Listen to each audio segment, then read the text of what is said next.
Ji guraan dhala kuniin ji jaalala jedhama. Namoonni abbaa warraa, haadha warraa, jaaltuu fi jaal isaaniitii fi abaaboo, chookoleetii, faayi midhaaginaa, konkolaataa fi kennaa adda adda badhaasu. Jaalalisaniif qaban ibsachuuf jechuudha. Keenyaa fi biyyoota garii keessatti maallaqni akka abaaboo maramee walitti qabamee nam jalataniif kennuun baratama ta'ee jira.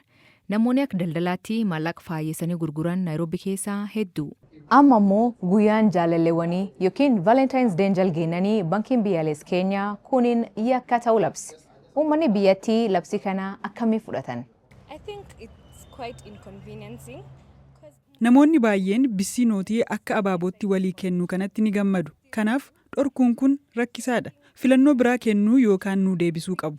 Bissii qarshii abaaboo guddaa argachuu nan barbaada ture. Amma garuu tasuma waan hin argadhu natti fakkaachaa hin jiru.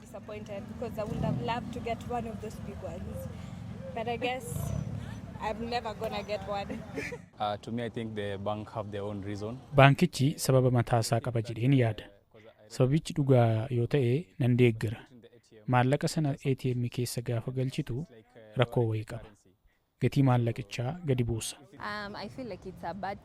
Kuni murtoo gaarii natti hin fakkaatu. Keessumaa warreen kanaan dura kennaa kana fudhatee hin beekneef. Guyyaa Valentines irratti kennaa kana argachuuf carraa qabna ture silaa.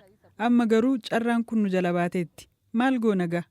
Garuu bankiin biyyaalessaa maaliif bisi abaaboo maallaqaa dhorka tolche? Guraan dhala lamaa bankiin biyyaalessaa keenyaa suuqiiwwanii fi namoota bisi abaaboo maallaqa gurguran akeekachiise. Nootiiwwan keenya akka abaabootti fayyadamuu dhiisaa jechuun erga dabarse. Keenya keessatti maallaqa bareechanii akka abaabootti dhiyeessuun babal'achaa jira akka jedhu bankichi kuniin maallaqa irratti dhiibbaa hama qabaa jedha. Nam badhaafamuu fi ka gurguruu fi faayidaa qabaatullee rakkoo hama qabaa jedhan.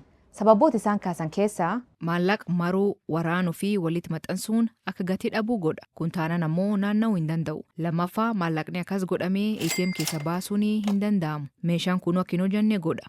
Bankii keessallee itti lakkaa'uun rakkisaa. Kanaaf bankiin biyyaalessaa maallaqni faaya mitii meeshaa jechuun seer cima laf kaa'e. Namoonni seer kan cabsan waggaa 7 hidhamuu danda'an. Amma maallaqa bareechanii bifaan tarree galchuun si adabsiisuu danda'a jechuu. Haa ta'u malee daldaltoonni hojii kan hojjetan beeksisa baasuun seer bankichaa akka kabajan ibsanii garuu akka maallaqichi gatii hin dhabne gochuu fi maal biraa barbaadan dubbatu. Qajeelfama amma bahe kanaan mala addaa nootii qarshiitti otoo hin bu'in bissii maallaqaa ittiin tolchinu barbaaduu qabna. Guyyaa Valentine'siif yeroo torbee tokko ol waan qabnuuf yaada haaraa kana itti tolchinu argachuu qabna. Uummanni keenya maallaqa jaalatullee bissii abaaboo maallaqa namaa kennuun keenya qof keessa hin jiru. Biyyoota addunyaa hunda keessatti argama. Keessattuu yeroo jilaa.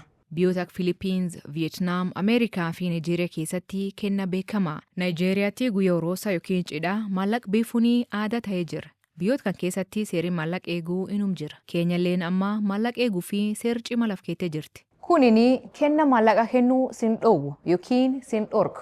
Kanaafi seer jedhee nameeti irraa eegattu sin gowwoomsin. Kan dhorkame maallaqa kabaaboo maran malee M-Pesaan, Poostaan yookiin bankiin namni jaalatu siif dabarsuu danda'a. Garuu jaalaltii gatii maallaqaa gad buusuu hin qabdu. Kanaafi warri guyyaa jaalalleewwanii yookiin Valentine's Day kabajatan kenna dansaa waliif kenna malee maallaqa hin balleessinaa jedha bankiin. Isaanoo maaltu wayya jettanii yaaddu? Kenna akkamii waliif kennuuf deemtan? Yaad keessan as jala nuu kataba.